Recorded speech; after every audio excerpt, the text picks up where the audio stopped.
दोस्तों अगर आप भी रोहित शर्मा को खतरनाक बल्लेबाज और कप्तान मानते हैं तो वीडियो को लाइक जरूर कीजिएगा। दोस्तों इंग्लैंड के खिलाफ दूसरे टेस्ट के पहले दिन रोहित शर्मा हुए बेईमानी के चलते आउट तो पूरे क्रिकेट जगत में मच गया बवाल। जी हां दोस्तों, बिल्कुल सही सुना आपने।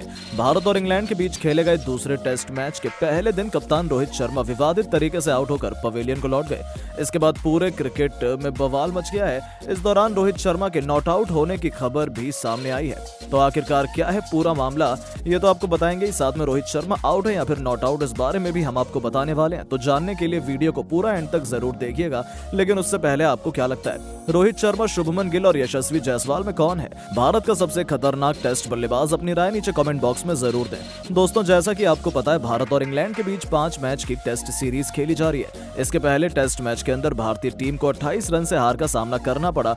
हालांकि दूसरा टेस्ट मैच जब विशाखापट्टनम के क्रिकेट स्टेडियम पर खेला गया तो इस मैच में भारतीय टीम को खराब शुरुआत मिली। आपको बता दें, इस मैच में कप्तान रोहित शर्मा ने टॉस जीतकर पहले बल्लेबाजी करने का फैसला किया और टीम के अंदर 3 बड़े बदलाव किए। साथ में गेंदबाजी करने के लिए इंग्लैंड की टीम को आमंत्रित किया। हालांकि भारतीय टीम ने जीतकर पहले बल्लेबाजी करने का फैसला लेकर बहुत बड़ी गलती कर दी, क्योंकि भारतीय टीम की ओपनिंग साझेदारी मात्र 40 रन के स्कोर पर टूट गई। इस दौरान भारतीय कप्तान रोहित शर्मा पवेलियन को लौट गए। आपको बता दें, अपना पहला टेस्ट मैच खेलने के लिए आए शोएब बशीर ने 17 ओवर के अंदर रोहित शर्मा को आउट करते हुए अपना पहला टेस्ट विकेट भी अपने नाम कर लिया। आपको बता दें, रोहित शर्मा 41 गेंद पर मात्र 14 रन बनाने के बाद ऑली पॉप के हाथों में अपना कैच दे बैठे। हालांकि रोहित शर्मा काफी ज्यादा दबाव में बल्लेबाजी कर रहे थे, जिसके चलते उन्होंने एक भी बाउंड्री नहीं लगाई। लेकिन यहां पर उन्होंने शोएब वसीर की लंबी गेंद पर बाउंड्री बटोरने का प्रयास किया, जो उनके पीछे वाले पैर के पास डाली गई। हालांकि बैकवर्ड स्क्वायर पर चौका बटोरने के लिए उन्होंने बल्ले से हल्का सा किनारा लगाया और वो बल्ले के नजदीक खड़े ऑली पॉप के हाथों में अपना कैच दे बैठे। और एक बार फिर से कप्तान रोहित शर्मा के आउट होने के बाद अलग विवाद पैदा हो गया, जहां कहा जा रहा है कि रोहित शर्मा के बल्ले से गेंद लगने के बाद ऑली पॉप के हाथों में न जाने पहले जमीन पर लग गई। हालांकि बाद में देखा गया तो पता चला कि यह सिर्फ अफवाह है और रोहित शर्मा को सही तरीके से एम्पायर ने आउट देकर पवेलियन का रास्ता दिखाया है। तो दोस्तों आपको क्या लगता है, रोहित शर्मा को सही तरीके से आउट दिया गया था या नहीं? अपनी राय नीचे कमेंट बॉक्स में जरूर दें। दोस्तों विशाखापट्टनम के मैदान पर गेंद और बल्ले के बीच जबरदस्त घमासान शुरू हो चुका है, जिसमें पहले ही सेशन में भारतीय बल्लेबाजों खास तौर पर रोहित और यशस्वी जायसवाल ने अपनी धाकड़ बल्लेबाजी से अंग्रेजों की कमर तोड़कर रख दी है। तो आखिर कैसे रोहित और जायसवाल के तूफान में उड़े इंग्लिश गेंदबाज? इस बल्लेबाज ने बनाए हैं सबसे अधिक रन और कौन है अपने शतक के सबसे करीब?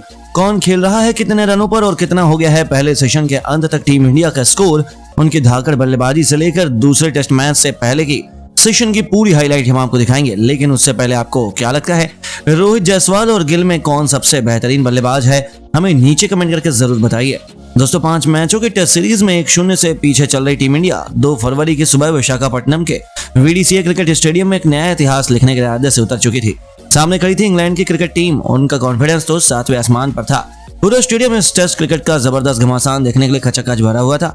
मैदान में आते ही किस्मत चमकी कप्तान रोहित शर्मा की, जिनका पक्ष में रहा और टॉस जीतकर उन्होंने पहले बल्लेबाजी करने का फैसला किया। इसके साथ ही टीम इंडिया में 3 बड़े बदलाव हुए। कुलदीप यादव के साथ रजत पाटीदार और मुकेश कुमार को टीम इंडिया में शामिल किया गया। टीम इंडिया को एक धाकड़ शुरुआत दिलाने के इरादे से कप्तान रोहित शर्मा के साथ यशस्वी जायसवाल की जोड़ी मैदान में उतर चुकी थी। पहले ही ओवर में इंग्लैंड के लिए मोर्चा संभालने उतर चुके थे जिमी एंडरसन। उन्होंने आते ही पहले गेंद से दोनों बल्लेबाजों की कड़ी परीक्षा लेनी शुरू कर दी। नतीजा ये हुआ कि पहले ओवर में यशस्वी जायसवाल को तो खाता भी खोलने का मौका नहीं मिल रहा था। आखिरी गेंद पर उन्होंने सिंगल लेकर अपना और अपनी टीम का खाता खोला। लेकिन दूसरे ही ओवर में बेन स्टोक्स ने एक नई चला के दिखाने की कोशिश की। उन्होंने जो रूट जैसे दिग्गज स्पिनर को गेंदबाजी सौंप दी। उन्हें लगा कि पिच से बहुत ज्यादा स्पिन मिलेगी और बल्लेबाज गलती कर जाएंगे, लेकिन ऐसा करके उन्होंने अपने पैरों पर ही कुल्हाड़ी मार दी, जहां यशस्वी ने पहली ही गेंद पर मैदान को चीरते हुए शानदार कवर ड्राइव से चौका बटोरा और जो रूट को अपने खतरनाक अंदाज में स्वागत किया। तो जाते जाते चौथी गेंद पर भी यशस्वी ने एक और चौका ठोककर जो रूट के साथ साथ अंग्रेजों के भी पसीने छुड़ा दिए। टेस्ट क्रिकेट में उन्होंने T20 के अंदाज में बल्लेबाजी की शुरुआत कर दी थी। दूसरी तरफ कप्तान रोहित ने भी जेम्स एंडरसन के खिलाफ 3 रन तेजी से दौड़कर अपना खाता खोला और ये दोनों खिलाड़ी शानदार फॉर्म में लग रहे थे। दूसरी तरफ इंग्लैंड के गेंदबाजों का जज्बा देखने लायक था। एक तरफ से जो रूट, दूसरी तरफ से जेम्स एंडरसन अपनी टीम को विकेट दिलाने के लिए एड़ी चोटी का जोर लगा रहे थे। हालांकि परिस्थितियों को भांपते हुए जायसवाल और रोहित ने कोई बड़ा शॉट खेलने की गलती नहीं की और ये दोनों संभल कर बल्लेबाजी कर रहे थे। मैदान में टिकने के प्रयास में लगे हुए थे। गेंद और बल्ले के बीच कांटे का मुकाबला खेला जा रहा था। पहले 5 ओवर में दोनों बल्लेबाज मिलकर केवल 14 रन जोड़ पाए, लेकिन दबाव में बिल्कुल भी ये दोनों नजर नहीं आ रहे थे, बल्कि इन्होंने विकेट न देकर इंग्लिश गेंदबाजों को मुसीबत में डालना शुरू कर दिया। लेकिन दोनों बल्लेबाजों को रन बनाने के लिए अच्छा खासा संघर्ष करना पड़ रहा था। इंग्लिश गेंदबाज उन्हें मौका बिल्कुल भी नहीं दे रहे थे, यहाँ तक कि दोनों को हाथ भी खेलने का मौका नहीं मिल रहा था। जो रूट और जेम्स एंडरसन दोनों छोरों से टीम इंडिया पर दबाव बढ़ता जा रहा था। इसका अंदाजा आप इसी से लगा सकते हैं कि अगले 4 ओवरों में रोहित और यशस्वी दोनों मिलकर केवल 6 रन बना पाए थे, यानी कि पहले 9 ओवरों में टीम इंडिया केवल 20 रनों तक पहुंच सकी थी। यहाँ सभी ने सोचा था कि ये दोनों बल्लेबाज आक्रामक रुख अपनाएंगे, लेकिन इन्होंने तो सभी की उम्मीद पर पानी फेर दिया। हालांकि टीम इंडिया के लिए अच्छी खबर थी कि इन्होंने इंग्लैंड को कोई भी सफलता हासिल नहीं होने दी, जो उन पर दबाव बनाने के लिए काफी नजर आ रहा था। पहले 10 ओवरों में भारत ने 2.3 के रन रेट से 23 रन बनाए थे। रोहित शर्मा कमाल के फॉर्म में नजर आ रहे थे। आखिरकार बेन स्टोक्स को अपनी रणनीति में बदलाव करना पड़ गया। 12वें ओवर में उन्होंने गेंदबाजी करने के लिए डेब्यूटेंट शोएब वजीर को बुला लिया। उन्हें लगा था कि गेंदबाजी में बदलाव करके वह भारतीय बल्लेबाजों को फंसा सकते हैं, लेकिन ये तो केवल उनकी एक गलतफहमी थी। यहाँ तक कि शुरुआत में ही हमेशा आक्रमण करने वाले यशस्वी जायसवाल भी आज गलती करने को तैयार नहीं थे। वह रणनीति के तहत ही बल्लेबाजी कर रहे थे और इंग्लैंड को वापसी का एक भी मौका नहीं देना चाहते थे। हालांकि जैसा इंग्लैंड ने उम्मीद की थी, पिच से बिल्कुल भी गेंदबाजों को स्पिन नहीं मिल रही थी। बावजूद उसके शोएब वसीर ने अपने पहले ओवर में केवल 1 रन दिया। अब तक तो दोनों बल्लेबाजों ने कोई भी आक्रामक अंदाज नहीं दिखाया, लेकिन 13वें ओवर में एक बार फिर यशस्वी ने अपने अंदाज में बदलाव किया। उन्होंने गेंदबाजी करने आए जो रूट का स्वागत एक कमाल के चौके कर इंग्लैंड को एक और करारा तमाचा लगाया था। इंग्लैंड के खिलाड़ी अब चिंता में आ गए कि उन्हें किसी भी कीमत पर विकेट चाहिए था, लेकिन उनका हर एक प्लान अब तक बेकार साबित हुआ था। दूसरी तरफ यशस्वी अब आक्रमण करने लगे थे। 14वां ओवर लेकर आए शोएब वसीर की चौथी गेंद पर उन्होंने इस गेंदबाज को चौके का स्वागत बताया और बता दिया कि उन्हें खराब गेंदबाजी करना कितना भारी पड़ सकता है। अपनी जुझारू बल्लेबाजी से इन दोनों खिलाड़ियों ने टीम इंडिया को 14 ओवरों में 37 रनों तक पहुंचा दिया था।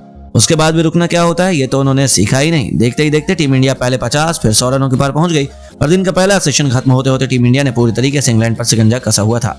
लेकिन दोस्तों, अब आपको क्या लगता है कि टीम इंडिया या दूसरा टेस्ट मैच जीत पाएगी या फिर नहीं? अपनी राय हमें नीचे कमेंट बॉक्स में जरूर बताएं। तो दूसरे टेस्ट मैच में उतरते ही भारतीय बल्लेबाजों ने इंग्लैंड के गेंदबाजों की धज्जियां उड़ा दी। एक के बाद एक कई चौके लगाकर पहले ही सेशन में पूरा इतिहास पलट दिया। तो आखिरकार कैसे रोहित और जायसवाल की जोड़ी ने मैदान पर मचाया धमाल? कैसे पहले ही सेशन में नतमस्तक हुए इंग्लैंड के गेंदबाज? किस खिलाड़ी ने बनाए कितने रन? किसने ठोका है तूफानी शतक? कौन खेल रहा है कितने रनों पर? कितना हो गया है टीम इंडिया का स्कोर? कैसे भारतीय टीम ने पहले टेस्ट मैच में मिली हार का बदला पहले सेशन में ही ले लिया? सब कुछ हम आपको इस मैच की पूरी हाईलाइट दिखाएंगे, लेकिन उससे पहले आपको क्या लगता है, यशस्वी जायसवाल और रोहित शर्मा में कौन सबसे खतरनाक बल्लेबाज है? कमेंट में जरूर बताइए। दोस्तों, जीत की तलाश में दूसरे टेस्ट मैच के लिए भारत एक बार फिर इंग्लैंड के सामने विशाखापट्टनम के मैदान पर उतरी। इस मैच में कप्तान रोहित शर्मा ने टॉस जीतकर पहले बल्लेबाजी करने का फैसला किया। हर मैच की तरह इस मैच में भी रोहित शर्मा और यशस्वी जायसवाल की जोड़ी भारत की पारी को शुरुआत करने मैदान पर आते हैं। वहीं इंग्लैंड की तरफ से पहला ओवर फेंकने जेम्स एंडरसन आए, लेकिन एंडरसन की शुरुआत बेहद खराब रही। लगातार 2 गेंद लेग स्टंप के बाहर फेंके। वहीं यशस्वी जायसवाल और रोहित शर्मा काफी आक्रामक अंदाज में नजर आ रहे थे, लेकिन यशस्वी जायसवाल ने ओवर की अंतिम गेंद पर एक सिंगल लेकर टीम इंडिया का खाता खोला। लेकिन इंग्लैंड के कप्तान बेन स्टोक ने चालाकी दिखाते हुए दूसरा ही ओवर अपने स्पिन गेंदबाज जो रूट को फेंकवाते हैं, लेकिन यशस्वी जायसवाल ने उनकी पहली ही गेंद पर शानदार चौका लगाकर उनका स्वागत किया। इसके बाद भी यशस्वी जायसवाल का बल्ला रोकने का नाम नहीं लिया। जो रूट की चौथी गेंद पर भी जायसवाल ने बेहतरीन अंदाज में कवर ड्राइव लगाते हुए एक और चौका जोड़ दिया और भारतीय टीम के स्कोर को काफी तेजी से आगे बढ़ाने लगे। जायसवाल की खतरनाक बल्लेबाजी देखकर इंग्लैंड के खिलाड़ी पूरी तरीके से हैरान रह गए थे। खुद कप्तान बेन स्टोक को भी समझ नहीं आ रहा था कि टीम के लिए तीसरा ओवर फेंकने आए एंडरसन की दूसरी ही गेंद पर रोहित शर्मा ने शानदार शॉट लगाकर 3 रन बटोरा और अपना खाता खोला। इंग्लैंड के गेंदबाज भी बेहतरीन गेंदबाजी का नजारा दिखा रहे थे। दोनों बल्लेबाजों को परेशान करना शुरू कर दिए थे। एक तरफ से एंडरसन तो दूसरी तरफ से जो रूट लगातार गेंदबाजी कर रहे थे। भारतीय टीम का स्कोर 5 ओवर में केवल 14 रन ही बन पाया था। भारतीय बल्लेबाज रोहित शर्मा और यशस्वी जायसवाल भी संभल कर बल्लेबाजी कर रहे थे। टीम के लिए 7वां ओवर फेंकने आए एंडरसन ने रोहित शर्मा को खूब परेशान किया। पहले तो उन्होंने एलबीडब्ल्यू आउट की अपील करी, फिर उसके बाद अपनी चौथी गेंद पर ऐसा चकमा दिया कि रोहित खुद समझ नहीं पाए। रोहित शर्मा बाल बाल विकेट गंवाने से बच रहे थे। वहीं इंग्लैंड के कप्तान लगातार विकेट की तलाश कर रहे थे, लेकिन रोहित और जायसवाल मैदान पर सेट हो चुके थे।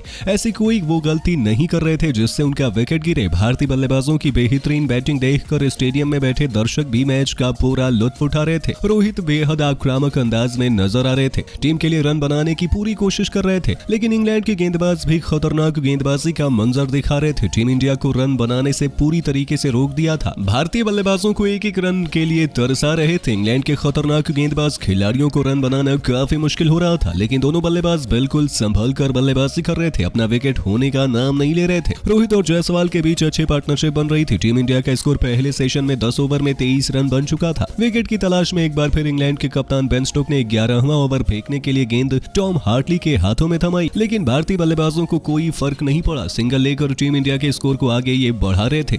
टीम के लिए 12वां ओवर फेंकने आए इंग्लैंड के युवा गेंदबाज अपना डेब्यू मैच खेल रहे शोएब बशीर ने अपनी खतरनाक गेंदबाजी से केवल इस ओवर में 1 रन दिए। वहीं 13वां ओवर फेंकने आए जो रूट के पहली ही गेंद पर यशस्वी जायसवाल ने शानदार चौका लगाकर एक बार फिर उनका स्वागत किया और भारतीय टीम के स्कोर को तेजी से आगे बढ़ाया। दोनों खिलाड़ियों के बीच पार्टनरशिप तेजी से बढ़ रही थी। वहीं टीम इंडिया का स्कोर 13 ओवर में 32 रन बन चुका था। मैदान पर यशस्वी जायसवाल 46 गेंदों पर 3 चौके लगाकर 20 रन बनाकर खेल रहे थे। वहीं रोहित शर्मा 30 गेंदों पर 12 रन बनाकर मैदान पर टिके हुए थे।